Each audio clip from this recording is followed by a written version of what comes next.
సదాశివనగర్ మండలంలోని బొంపల్లి, లింగంపల్లి, ముడిగం, పద్మాజివాడి గ్రామాలలో అతివృష్టి, కుంభవృష్టి వల్ల నీట మునిగి తీవ్రంగా నష్టపోయిన మక్క పంటను మాజీ జెడ్పీటీసీ రాజేశ్వరరావు పరిశీలించారు.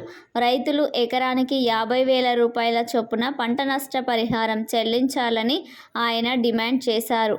రాష్ట్ర ప్రభుత్వం, కేంద్ర ప్రభుత్వం రైతులను పట్టించుకోవాలని, ప్రతి రైతుకు నష్టపరిహారం అందేలా చూడాలని కోరారు. రైతు లేనిదే ప్రజల జీవనాధారం కొనసాగదని, రైతులు పండించిన పంటను కొనుగోలు చేసి ప్రతి కుటుంబం కడుపు నింపుకుంటుందని తెలిపారు. ఈ కార్యక్రమంలో ఆయా గ్రామాల రైతులు పెద్ద సంఖ్యలో పాల్గొన్నారు.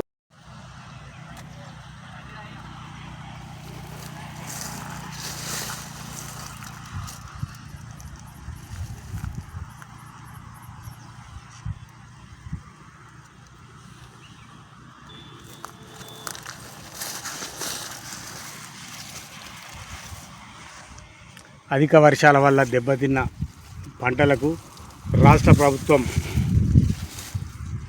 మరి పరిశీలించి సర్వే చేసి రైతులను ఆదుకోవాల్సిన అవసరం ఉంది అని చెప్పి మేము డిమాండ్ చేస్తున్నాం.